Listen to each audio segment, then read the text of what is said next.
Losako, chers compatriotes, mesdames, messieurs, Banasumi et Kolo Congo, Bande Konaye, les sous na pourquoi lelo, Tomeka Kosolo la Moké, Natina Makambotali, la République démocratique du Congo. Normalement, na sala kaba direct na mingité pour chaque mercredi et chaque vendredi, to yambela kabino Bandeko. Et pas subino bozami qui me kokakoza na mabuta na bino. Merci pour la fidélité que vous accordez na ma émission na biso P en dehors.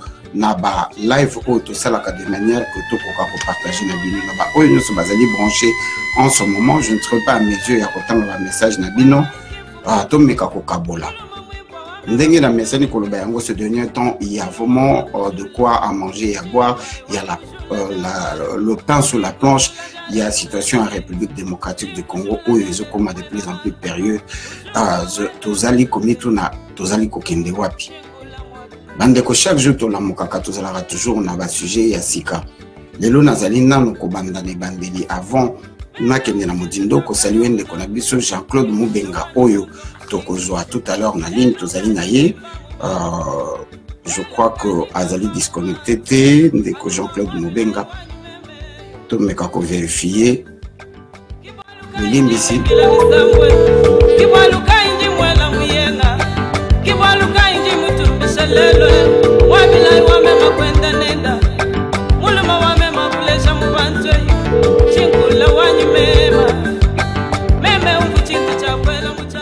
Si tu as comme mes cacojones de connaître Jean-Claude Mubenga. Ndeko Jean-Claude Zanabiso? Oui, Nazali ndeko Maître Gina. Le sako epai na yo, bande kondenge na lobaki tozali na ndeko Jean-Claude Mubenga epai wapingai na ye to parcourir rapidement situation où ezali koleka na kati ya Congo en ce moment après la manifestation où esalamaki hier le 15 et a suivi na mbala moko simultanément na ville morte. Mituna eye tellement belé bato ba bengi biso belé bato ba komi belé to komi si to mesani si bino déjà na kosala ka ba analyse chaque fois qu'il y a l'eau bouge quelque part na kati ya Congo. Mais avant to kende kuna na kolingana pesa maruba mingi pande ko Jean-Claude Mubenga sala biso briefing na makambo ezali koleka na East ya Congo. Bande ko na East ya Congo bande ko na biso bazali ko kufa tous les jours. To lela to ganga mikolo nyoso to telema to lobi to lingi bande ko na biso bazali na mapinga bakoka kotelema bazo manduki. To ye awa kosala publicité ya rébellion te. To ye awa kosala promotion à rébellion te. To ye ko répondre na bituna oyo bato bazali ko tuna biso butu na moi. Et outre to koleka et pas wapi ndeko Jean-Louis Chimbalanga atindeli biso vidéo to koleka passage il y a maman moko oyo alobi azali ministre na RDC. Donc ndeko Jean-Louis Chimbalanga tindela ki vidéo moko otokola sabino toko kende pe lisusu epa ndeko na biso Laurent Mutambai oyo atindeli biso vidéo où vous allez déjà comment sur les réseaux sociaux. Il y a CNN ezali kolaksa vente il y a ba être humain na période où vous allez une forme d'esclavagisme au bazali côté ka bande ko na biso ya batumwindo na Libye. Na ba oyo balingaka to utiliser ba terme lokola ezali ko salama na Libye, ezali ko salama na Zanzibar te, boko benga yango esclavagisme te. Po bato bazoteka bango na Libye, eza na Zanzibar te. Il faut eza na triangle ya Zanzibar, poto considérer yango esclavagisme. Ndenge moko na occupation. Lokola monde échangé et qu'en ce moment notre pays est officieusement sous l'occupation. Ba terme occupation il faut tozongi sango na kala. Omoni ba biloko ko lo bezali ebele. Mais likambo to ngi to lo bela en grande partie ezali likambo oyo biso nyonso to vivre na kati ya Congo. Événement moko ezui ba appel mibale. Soulèvement oyo bandeko ba initiaki na East ya Congo, bato ba banda ko telema tokozwa ndeko na biso chaîne na Luemba na East ya Congo oyo akomeka kopesa biso message ofesa tindela ki biso message banda lobi toyoka kiango te tokoyoka ngo na bino azali correspondant na biso. Mais na kati ya Kinshasa ba bengi ville morte. Ndeko Jean-Claude Mubenga na tikeli yo osolo na bandeko liboso ngai na koka ko kende na oyo muketo kosolola awa malobe paina losa ko mingi na bandeko nyonso bana mboka Congo bazali kolanda éveil patriotique ya yambo nazali kopesa Maître Gino merci mingi pona kopesa biso opportunité kosolola bandeko na biso tozali koyeba biso nyonso ke mboka ezali na difficulté makasi, mboka ezali en danger. Donc le pays aujourd'hui est au bord de l'explosion. Makambo oyo ezosalema na Congo ata mutu moko te na mokili akondima esalema bongo. Spoliation ya ba minere na biso tozomona ndenge ba Glencore na ba mosusu bazali kosakana na mboka na biso. À l'est du Congo, on tue matin, midi, soir. Ne fût-ce que pour que bazwa possession ya mabele wana bazala libre ya kosala makambo balingi. Mais oyo nyonso wana ezali chanson toyembaka butu moi tokozongela yango te. Oyo tolingi toyebisa bandeko ya Congo bana nyonso ya mboka na biso bazali kolanda ezali ya ke maweza kosala biso mingi ya komona ke bato oyo bino bakongole bozali kotiela motema bato wana bazali kozwa makambo ya Congo neti business privé neti ba ezali cop na bango ezali héritage oyo batikela bango epa na oyo bazalaka liboso na bango. Parce que nous ne pouvons pas comprendre que la situation est en train de s'aggraver, mais les actions que nos frères sont en train de poser, ce sont des actions du genre à conforter Bao Bazali le pouvoir. Si je dois revenir sur ce qui a été annoncé comme ville morte ou marche, je ne sais pas. Parce que moi-même, je suis perturbé. Nalandaki, Bandeko, Oyo, il y a banane mouvement citoyen. Oyo, toujours mon kezali grande distraction. Oyo, Bandeko neti Dokolona, Moïse Katumbi, créé, Basali Angona, objectif, il y a pour distraire encore la population. Parce qu'avec un dictateur qui est armé jusqu'aux dents, on ne peut pas aller avec des mouvements citoyens pour les chasser du pouvoir. On ne peut pas initier des villes mortes ou des marches pacifiques pour chasser des gens comme ça au pouvoir. Nous avons appelé au soulèvement populaire, nous avons appelé à une révolution armée. Les deux options, Bande Konabiso, Oyo Bazaliko, Komibo Manasimaya, mouvement citoyen, Nabao Bazalina rassemblement, Bazaliko Ndima ba option en athée parce que Félix Tshisekedi l'a dit que oh nous sommes aux mandoki à okuta naye nanzela naye. Donc en d'autres termes, tout ce que nous voyons là, ce sont des scénarios du genre seulement à calmer la température oh ils allaient commenter à Congolais. Parce que la monnaie qui est pression à Congolais, parce qu'on dit maté Kabila a traversé sous 2017 à 2018. Alors pour distraire, pour la colère des Congolais, il faut faire une soi-disant action du genre ya que non, nous avons applaudi, nous avons acclamé, nous avons dit Félix, ceux qui ont mis les 28 Batobabima et Zali Malam, mais et qu'on a la marche pacifique, parce que marche pacifique, et qu'on a la finalité à mon côté. Il faut un soulèvement populaire. Le 15 novembre, au Utukoleka, tout le monde distraction, mounene, aventure, mounene, oyo basali biso esali même soni ya komona ke bato babimaki na bango bake kosala bamisala na bango ba obéir na mot d'ordre wana te parce que mot d'ordre ezalaki mal donné basalaki yango ndenge wana avec objectif ya ke esa la confusion. C'était avec ils savaient ce qu'ils faisaient parce qu'ils nous ont parlé de villes mortes. Il y en a qui ont parlé de marche pacifique. Finalement, ni l'un ni l'autre ne s'est exécuté. Tout le monde na Goma, na Bukavu, na Katanga, et là comment on s'est limité, tout le monde na Kinshasa, et là comment on s'est limité, Maître Dino, na zone la passe na motema ya komona ke bande konangai, pa Congolais baza ko comprendre le message autre zo kotinda te, ya ke mboke za kati occupation, nous devons nous unir, nous devons nous mettre ensemble pour se lever et chasser l'occupation sous forme ya soulèvement populaire na révolution armée combinée. Parce que biso toza ko croire na révolution armée oyo kozala soutenu par un soulèvement populaire. Wana combinaison biloko mibale wana ekotia Kabila na bato na nyonso contre mur. Parce que quand il verra la foule en train de s'avancer, à cause de la tenter, il a tirer pour dissuader, pour disperser la foule. Et quand il va essayer de disperser la foule, akoyoka massage ces obeta manakata foule wana. Et cette affaire-là sera automatiquement réglée. Et le peuple va avoir sa souveraineté. Ndeko Jean-Claude Mobenga. bolimbi sito zoma maloba parce que ozali kena ko na mingi ya koloba mais ozali ko benga na unité na lingi ko sala débat na yote ningi na loba ozali ko benga na unité alors que le message qui a été envoyé et par le rassemblement et par le mouvement citoyen oyo to moni la louche pe bazusu nyonso ezalaki na idée ya bosanganité manière que to créer synergie moko to bima ensemble. Cela n'a pas empêché que bande konabiso ya mapinga ba s'involve bango pe ba kota na kati de manière que ezala réussite mais ndenge nini salaki que il y a eu deux langages ba misusu balobi marche pacifique ba misusu balobi ville morte na moi 2 minutes. Maître Junior, on ne peut pas faire des choses dans ce sens-là. Il n'y a personne qui a le monopole. Il y a un décidé à la Makambo, à qui automatiquement, il y a rejoindre. Le message, où il y a un rassemblement, ceux qui ont besoin de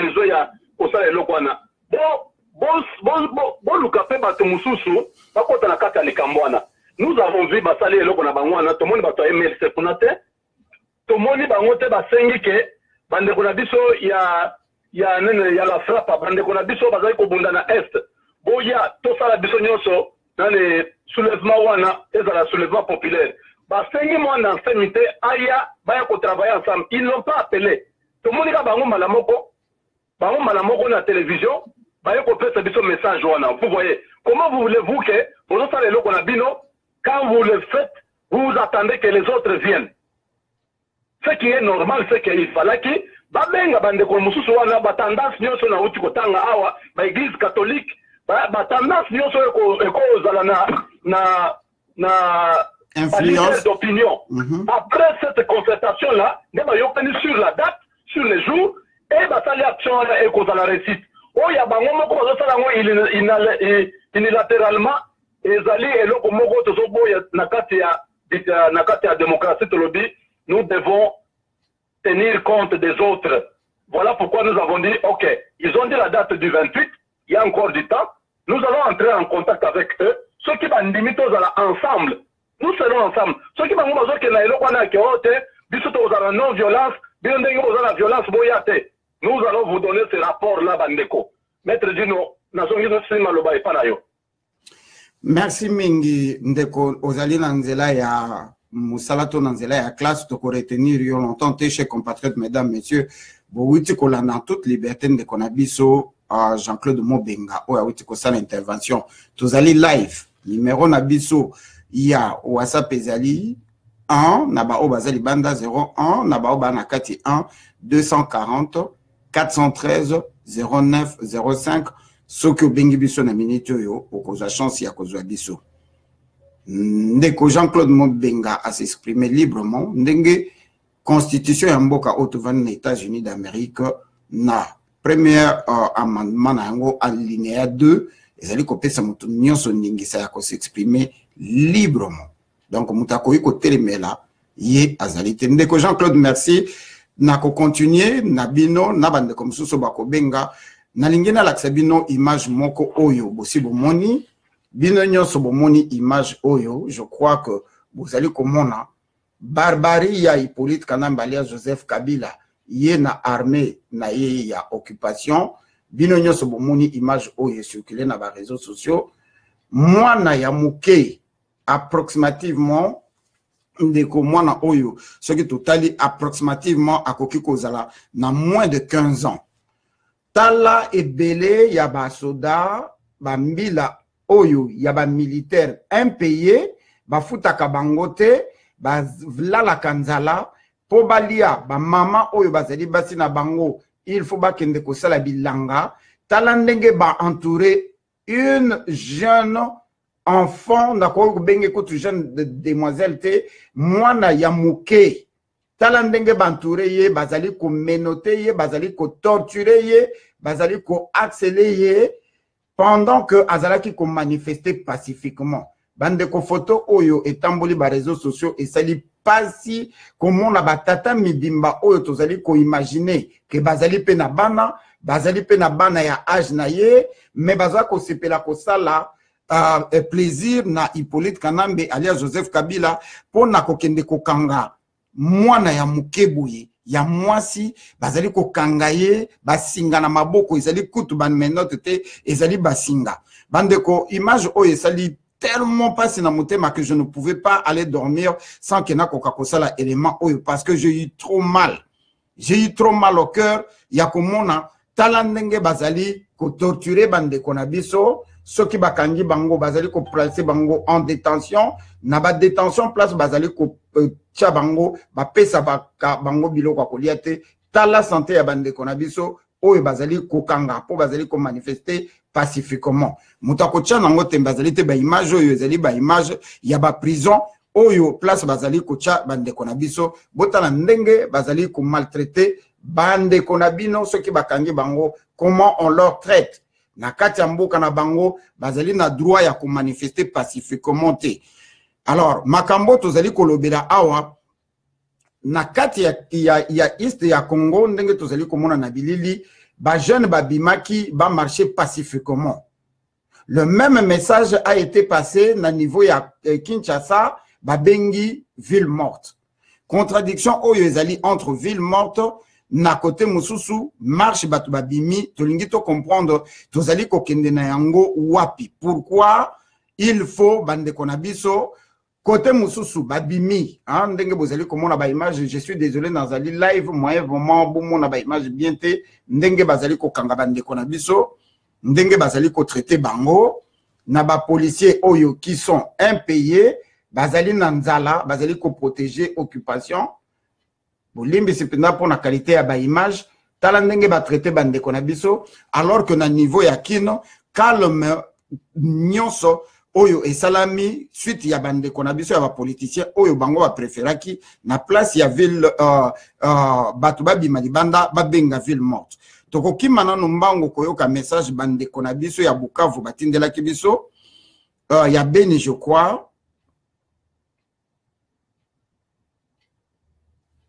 toyo kana no message o batindela kibiso na kati ya message na bango bazali ko se plaindre na comportement ya bande konabiso oyo bazali ko passer message na niveau ya Kinshasa pendant que bango bazali ko benga na sortie ya peuple biso na niveau ya Kinshasa to bengi ville morte tokolobela likamba ville morte nde tokokende ko chiter na ba image mususu o bande ko batindela kibiso na moi bref ya lelo toyo kande ko sharia oyo azali correspondant na biso.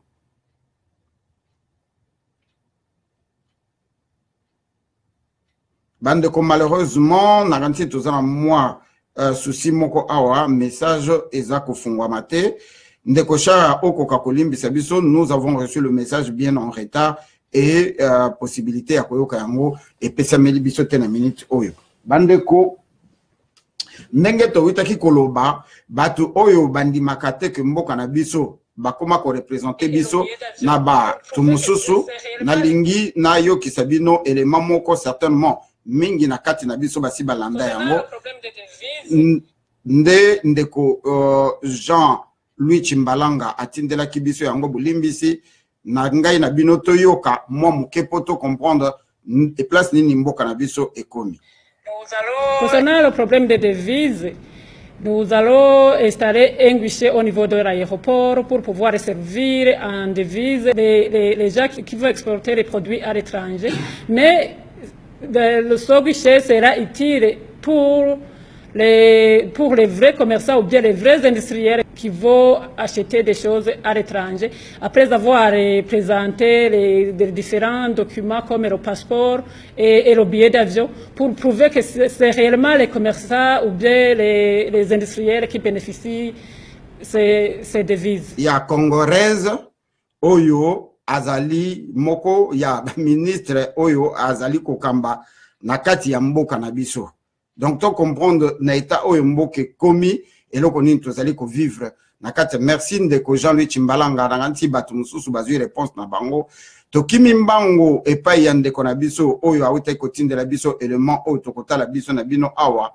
Na mboka ya Libye, nakati ya 21e siècle, bazali ko teka batu. Bande konabiso, oyo bazali ko kima bapasi, oyo bazali ko kima misère. oyo bandeko na biso ya ba politicien basangana na ba anglo-saxo na soi-disant communauté internationale bazali kopprimer ba peuple na bango moko bandeko na biso bakomi kobima libanda po baluka moyen nini bakoki kokende na mikili ya poto to bisika biso tozali na ba moyen nyonso. Esclavagisme ezongi epai na plein 21e siècle bazali koteka bato kolongwa na 500 600 650 bandeko ya CNN bakendaki ko filmer tolanda yango momuke soki tokoki kotala yango na biso na bino bomeka ko comprendre ce qui se passe en ce moment na kati ya 21e siècle.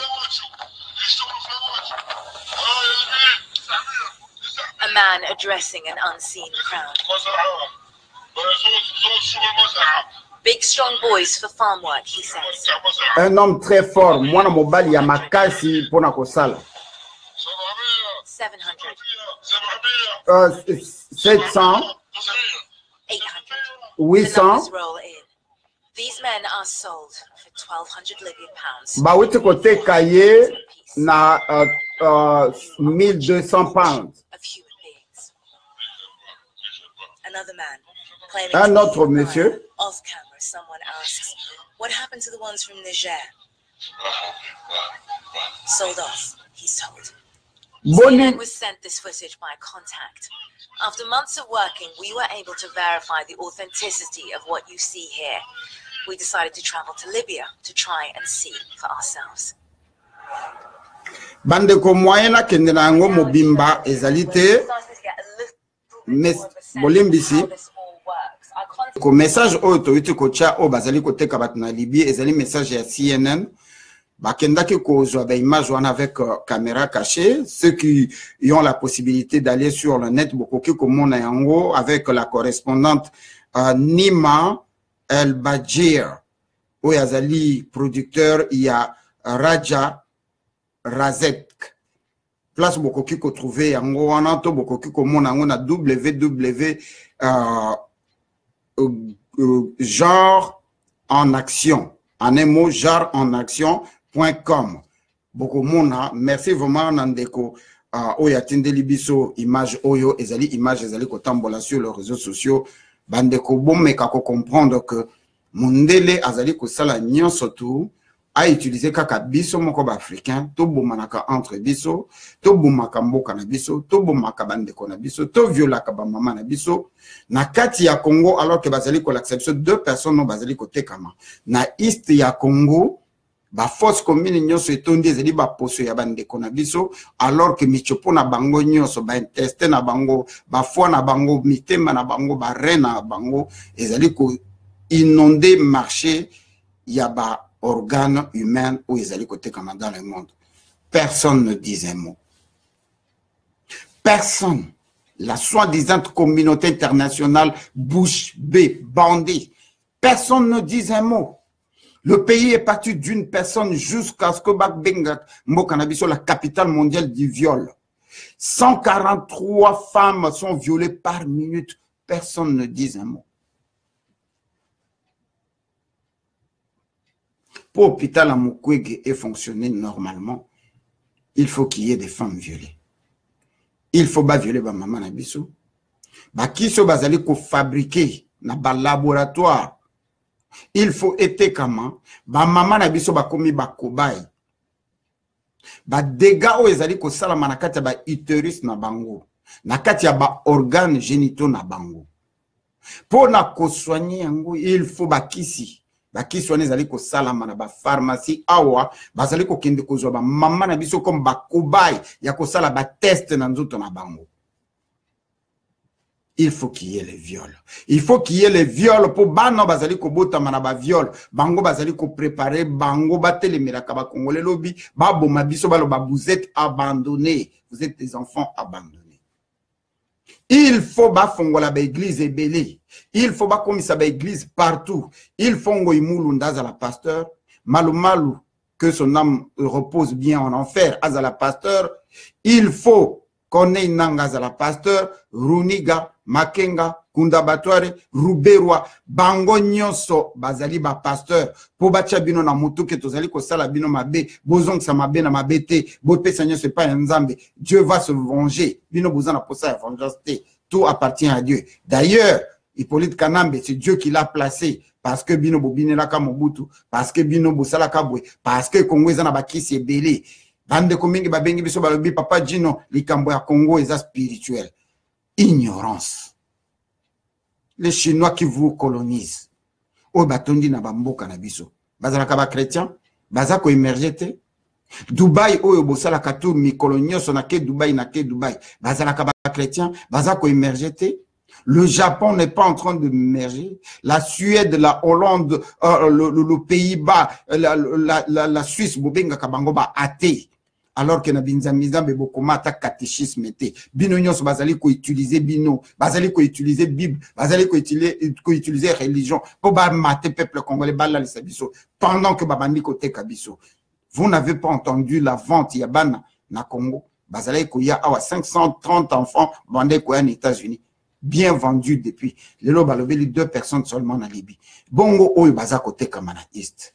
Bana na biso bato ya ba ONG ba tondi na East boye bakate pourquoi na East tonda na ba ONG bazali ko teka bana na bino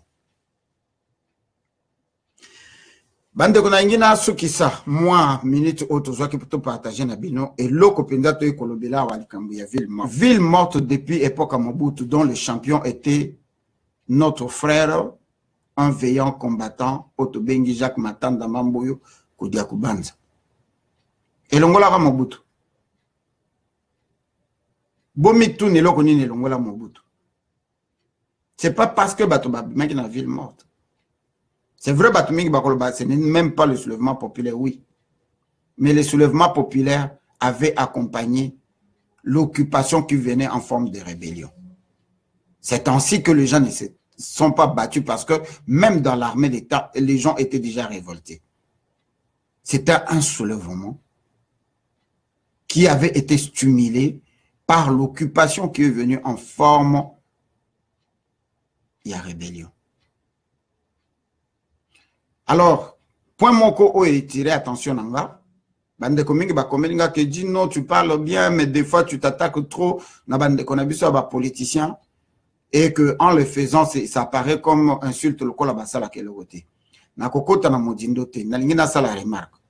Tango ne mwanda se, mais quel que soit ndenge ba bebanana Kabila, quel que soit ndenga Bimela, quel que soit ndenga Kimeli prison. A Beleli à lobby, Hippolyte Kanambe, c'est un Rwandais, bande kubo bima. Les politiciens ont fait quoi? La Benga ville morte, 2 jours successifs. Et ça la nini. Cela n'a pas empêché Niki Ayako Pesa Bango, ordre Moussousou, Ayako Pesa, fauteuil roulant à Hippolyte Kanambe, sans tenir compte il y a constitution, ils allaient chaque occupation, sans tenir compte il y a catéchisme, Oibimaki, Naba Accord, il y a Saint-Sylvestre. Et nos politiciens ont dit quoi?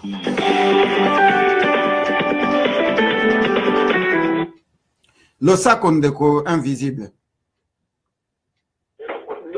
Le sac au maître Dino, oui. Ndeko na ebi que au bengi parce que tu allais en direct. Kanga micro na yo parce que ba retour les alliés koya. Et puis pesanga 1 minute pour na pesa o maloba. Pesanga 1 minute na si sa makanisi na ngai.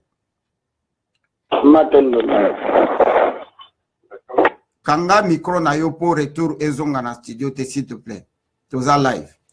Alors bana semi école Congo na mandai koloba que la ville morte qui avait été appelée après appel ya nemanda simela ça qui bisonyo so que il y a un concordance na katia classe politique na biso il y a guerre il y a leadership bato bazali ko wela ezala biso bato bimisaka bato biso bato tchaka bato na balabala biso so to bengi ville morte ko salam bande ko ville morte na ko kenena conclusion te parce que tu yamine de konabiso ezali ko futa nini. Pourquoi 2 langages n'événement moko? Pourquoi na East ya Congo bandeko babeleli balobi tozali kobima même si la marche était appelée pacifique mais bino na Kinshasa bobengi ville morte. Ville morte ezali ko affecter nani? Ville morte ezali ko déranger nani? Bandeko na biso oyo tobenga ka ba ménagère merci de koko kon expression bateka kamndunda batekaka mayebo, batekaka bakoni, batekaka pondu, batekaka ndunda, batekaka bitabe, bazali na frigo ya kobatela biloko wana te. Tangu bino na bandako na bino, vous allez na ba frigo, ba congélateur, vous allez na masanga, vous allez na champagne, vous allez na biloko kolia, vous allez kobenga ville morte. Nani azali perdant? Hippolyte Kanambe, to bino ba politicien, to ba mama na biso batekaka koni, batekaka ndunda, batekaka pondu, batekaka matembele po ale sabana. Batekaka bitabe. Liboso na sisa maloba nanga parce que na bandeko kende ko chité, ndeko invisible na moi 3 minutes parce que to komi pina na suka lisolo ni nozali nango o bengeli biso kabona na bandeko na. En tout cas matondo mingi maître Dino, matondo mingi pena bandeko bazolanda ngai. En tout cas na sepeli mingi kokota lelo na émission na yo. Mais yambo ya biso ya koloba to kosenga na nzambe ya bakoko apesa bwanya okoto kosola ko bandeko bako ko sosola. Omoni maître Dino politique oyo to bandi yango pe mwa kala komba o pe to sali yango pe mwa kala. Il faut to sala ka ba analyse depuis to banda komba iloko nini zo sala ke biso to progresser depuis to banda ko dénoncer pona nini changement zo yate et iloko nini zo salema. Nangongo boye il faut biso nyoso to constater que bitumba na biso eza ndele mutazo sala biso to nyokoma. Soit disant communauté internationale ou ezanga biro. Ye mutazo sala poto nyokoma. Alors biso nyoso to biso ba combattant otozali banda to mekana nuko s'organiser. To fanda totala nenge to bundi totala place to uti na combat to préparer et nenge nini to koko sala poto bimana libulo. To compter na mutute. To bandi o compter na communauté internationale depuis kala. Et ça la gelo côté. To attiser na ba biro nyoso. Ba ça la gelo côté. To ko continuer ko attiser ba bo magabiso. Poto zali incapable ya kosangana. Ce qu'il faut to bunda na communauté internationale. To ko bunda na bango na minduki te. Po minduki wana nyoso bango basala kango. Muta uto luko pesa ina ne kuna niki. Donc Amérique. Donc place ba bango bazali bango nde basala ka minduki. Donc tina to bunda na bango na minduki. Exact. Donc ceux qui toujours réfléchir minduki, ils ont le droit toujours réfléchir dans les vies. Pour toko bunda na baniki na minduki te. Muto auti Angleterre, auti lo bakuna lisusu. Bango en anglais, bango basala ka minduki. Biso to sala kango te. Donc toza incapable ya ko bunda na ba anglais to ba américain na minduki. Et loko toko bunda na bango liboso ezali conscience. Peuple azwa bo sosoli a comprendre banani nde bazonyokola biso. Batu wana depuis bayaka na 1482. Tina mukolo lelo intérêt na bango échangeate. Intérêt na bango ezaka moko po mabele na bango ebota lelo côté, mabele na bango ebota ka pe mabanga te. Donc même pour ça oyo bazalaka na biso depuis 1482, c'est le même pour ça bazala ngo tina mukolo lelo. Alors ba appliquer ba stratégie ya koluka ko anéantir biso na forme que tozalela bango lisusu dancheti. Période wana nde babengi période ya colonisation. Apesi yo forme ya ko vivre po yo zalele lisusu dancheti. Yango wana moni na ba constitution na biso iloko nyonso bango basalaka. Tant toza ko mibenga ke tozali indépendant, il faut to longwa totalement na forme ya bato yo bazalaki ba colon po colonisateur azali sorcier.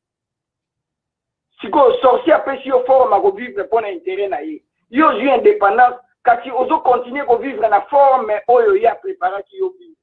Donc problème ezali nanu ezali ke biso tozwa bososoli to comprendre nani oyo tozo bunda na ye et nenge nini photo sala photo longwa na maboko ya ennemi. Kasi soki to bandi raisonner minduki iloko pamba. To raisonner soulèvement populaire iloko pamba. To raisonner ba jenfan iloko pamba. Tangu biso to bandi komba na biso bososole yaki to lobi bien oyo nyonso akokota na politique wana de près ou de loin azali accompagnateur ya occupation. Lelo ndenge nini biso ba combattant to koma na biso combattant ya Vital Kamerhe o combattant ya nani boy o combattant ya IDPS o wana place bomi komba to bosa na no politique wana po bango nyonso bazali ba accompagnateur o dans la opposition nini ya pouvoir wana donc zo reconnaître occupation te yango na na opposition muto azo reconnaître occupation azo na opposition te maroya na combat pour to libérer mboka en tout cas na subi wana pona okanga tambula ite matondo mingi maître Dino pe matondo la bandeko ba oyo kabiso biso tozana bana Congo tozobundela nde indépendance ya Congo matondo mingi. Merci mingi ndeko, merci Nabino Batubozali Kolanda, boyo qui intervention de Konabiso a bengi à partir Angleterre, Nalandi Kuna, Bazali 1h au minuit. Merci vraiment, c'était un réel bonheur à partager na bande Konabino, na bande Konabiso, pardon. Bandeko, Nazonge pa inabino, Nanga inabino to kendeko, Silisa, na maloba ona bandaki koloba boyo qui ndekondenga lobby, le pays est officieusement sous l'occupation et cette occupation ne peut être combattue par les armes car c'est eux qui fabriquent les armes et ne peut être combattue kaka na ba soulèvement populaire à Kozonga ayebisabiso soki peuple abimité na balabala soki tozi mando kité toko libérer mboka na biso ndengeni eza na méthode oyo tokoki ko libérer ezalika kotelema moko na bango atelemaki awa babengi Barack Obama aloba likambo moko na Afrique o bato bachakate alobi les Congolais doivent apprendre à se lever pour libérer son pays soki mboka ezalaki na occupation te nde nini ya kolobela likambo ya libération ndeko na biso awiti koloba lobi Congolais, il faut aluka indépendance. Nakobakisa na simana e que tout ce tozua indépendance o ba pesa biso sur papier mais Congolais azakana posa indépendance te azakana posa ya souveraineté. Bande konabiso ya ba politiciens il faut bazala. Le pays compte 80 millions de Congolais. Tous ne peuvent pas être les Rwandais. Na kata 80 millions tozali 90% ce sont des Congolais nés et grandis. 10% ya ba occupants au bazeli ba Tanzanie, ba Zambien, ba Ougandais, ba Rwandais. Na mwa ba Angolais oyo baya kocha na batu ya Robert Mugabe ou baya kocha désordre na mboka na biso. Lelo mboka na biso ezali ko se diriger pe na occupation moko ya communauté africaine, ya ba pays oeza na kati wana supervisé par la soi-disant communauté internationale. Po biso to mibimisa lisasi moko ka ketikali na biso ezali peuple. Peuple il faut atelema. Comme ça abenga na occupation les mêmes personnes tokotikala na bango na cadre ya coopération tokovanda na bango tokosolola intérêt na biso na intérêt na bango na mabele na biso. Mingi ya koloba ezali nazubino déjà moi temps ebele o ezali live et loko oyo na lingaki kobeta c'était awa likambo ya ville morte.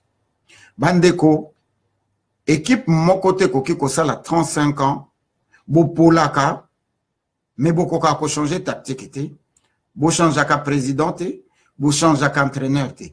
Orchestre moko koki ko beta musique pendant 10 ans, et yemba ka batu babinaka, mais bimisaka album te, c'est que something's wrong. L'opposition qui traîne dans notre pays, et la opposition nini ou ils allaient favoriser la ville morte. Les 28 au bazali ko benga batu babima bako bima na marche pacifique bako tomboka to e kozala lisusu ville morte. La ville morte ezali ko pesa nini bande konaye ko décourager peuple congolais. Mais nalingi na loba que chaque fois qu'il y a ville morte c'est la population qui souffre pour Hippolyte Kanamba kozanga loko koliete même ceux qui observer ville morte pendant 1 mois. Ni clic na ye mobimba ceinture na ye mobimba mutako kufanzala azate. Sachez que mbongo ezali kotambusa ba poche na bango na mabumu na bango utaka na ba taxi ya André Kimbuta te. E utaka na Jekamine, e utaka na ba minere na biso o ezali kotekama na Hippolyte Kanambe na système na ye mobimba. Ils ont des milliards. Mais ville morte, ezali ko bomande bande konabiso nzala. Ville morte koti na motu ya Congolais kazali na droit ya kobimate avant nananda ko c'est la meilleure façon ya ko éviter babomai. Message tozali ko passer na peuple congolais yango nde ko libérer. Est-ce que nous sommes des morts ou nous sommes des vivants pour être là derrière les villes mortes? Et lokoni ne ko bimana kati ya liwa to na kati ya morte o ya ba ville wa.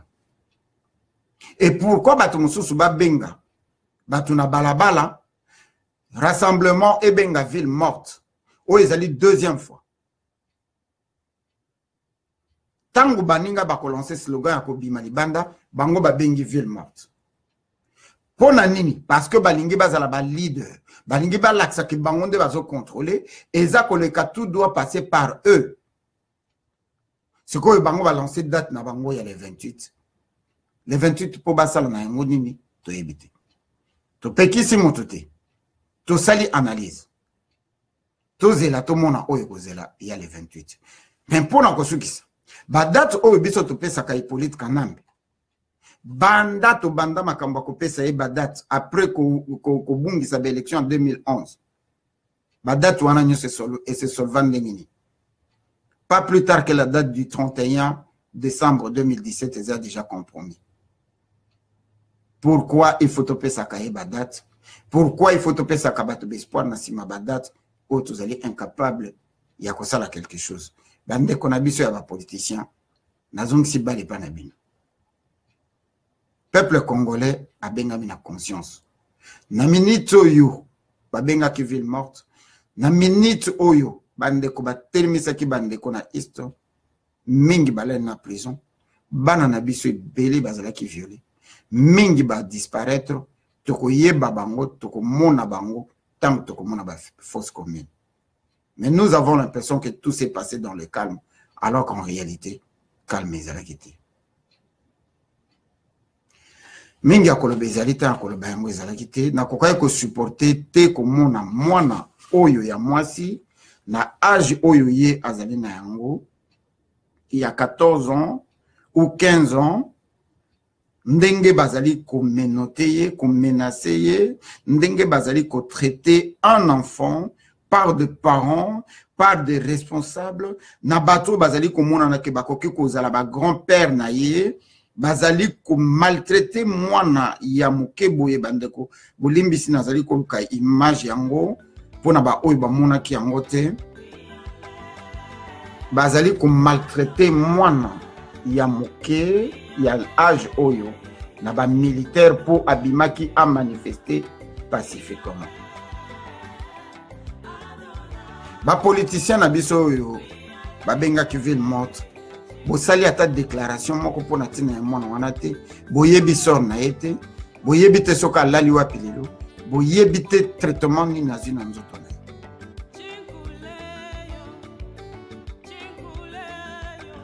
Kimia koka kozala na mabota na bino. Merci pour avoir suivi cette information to yeka ko partager na bino ndenge to mesani parce que to zita ko sala de nini émission te bolanda biso nandeko Jean-Claude Mvemba bokolanda ye na émission auto sali to ko sala na elobi et dimanche to ko yamba mutu moko oyo azali colonel a travaillé pembeni ya ndeko na biso Bemba oyo azali na prison azali na ba révélation ya makasi ya kosala toko comprendre eloko oyo babengi j'ai accepté l'inacceptable parce que mototo yambi toto koyamba dimanche azali bras droit na ye.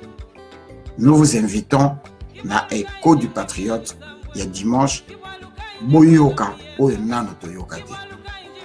Merci na bino nyonso kimia ezala na maboto muluma wa mema kulesha mubantwe chinkula wanyu mema meme ukuchinta chakwela muchala mwabilai wanyu kunto mushinga lelo ukaji ngenda mubantu lelo ukaji ngimba mubantwe anubwa mwabilai wanyu meme yo chinkula wanye chinkula mwabilai wanyu mwabilai mata muchalwe Dibanje di matamuchalo Dibanje di mwabila iwani Chuka wenda matunde Jinkushula lelu panda nchila wani Jinkushula chamakanda wame makwimbile bintu mwabila iwani Tumbi kila Zambia upanda nchila Tumubi kila Zambia wa mashintu Shintulu la mianda Utuwa shintulu la mianda ya bantwe Mulumanga ya wani Tumubi kila katonko la babilobo Wabila iju